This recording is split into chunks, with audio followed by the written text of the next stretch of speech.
Telugu Desam party వ్యవస్థాపక అధ్యక్షులు 3 దశాబ్దాల క్రితం తాను కాలం చేసిన ఇప్పటికీ తెలుగు ప్రజల గుండెల్లో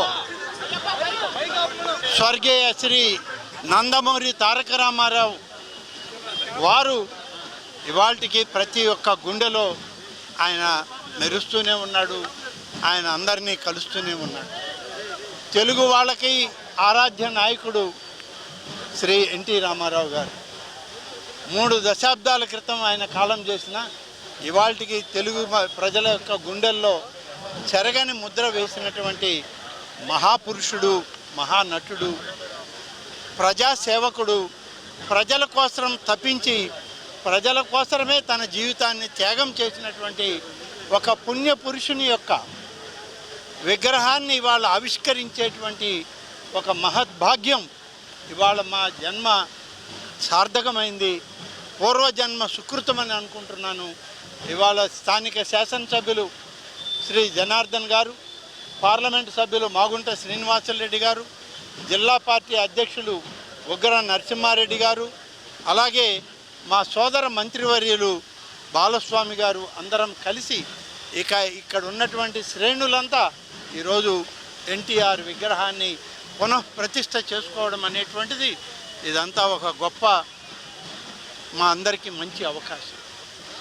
ఆయన సమాజమే దేవుళ్ళు, దేవాలయం, ప్రజలే దేవుళ్ళు అనుకొని తన రాజకీయ జీవితాన్ని ప్రారంభించాడు. ప్రారంభించిన రోజు నుంచి చివరి వరకు కూడా తెలుగు ప్రజల గుండెల్లో ఆయన వెలుగును నింపుతూనే వచ్చాడు. అటువంటి మహనీయుని ఇవాళ స్మరించుకోవడం అనేది ఇది ఒక మహత్తర అవకాశం అని చెప్పి భావిస్తూ సెలవు తీసుకుంటారు.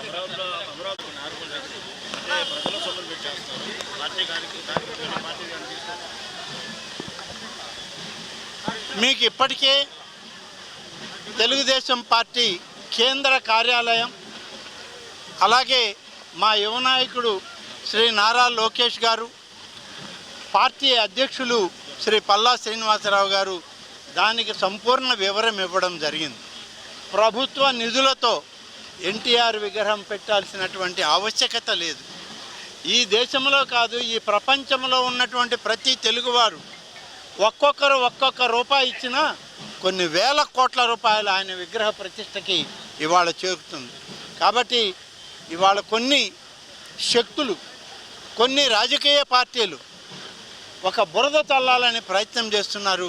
అటువంటి మహనీయుల మీద కూడా బురద చల్లడం అనేది సభ్యత, సంస్కారం లేనటువంటి కొన్ని రాజకీయ పార్టీలు చేసేటువంటి పని. ఇటువంటి సందర్భంలో అసలు ఆ రాజకీయ పార్టీల పేరెత్తడానికి కూడా నాకు ఇష్టం లేదు. కాబట్టి ప్రభుత్వ సొమ్ముతో ఎన్టీఆర్ విగ్రహం పెట్టాల్సినంత అవసరం లేదు. ప్రభుత్వానికి సంబంధించినటువంటి అమరావతిని రాజధాని కేంద్రంగా చేసి ఆయన మహావిగ్రహాన్ని ప్రతిష్ఠించేది ప్రతి తెలుగువాడు, రాష్ట్రంలో, దేశంలో, ప్రపంచంలో ఉన్నటువంటి తెలుగు వాళ్ళే ఆయన విగ్రహాన్ని స్థాపించుకుంటారు. ధన్యవాదాలు. Local to global news at your finger tips. మీ చేతిలో ఒక ఆయుధం. డౌన్లోడ్ రా TV app. Media legend Ravi Prakash is back.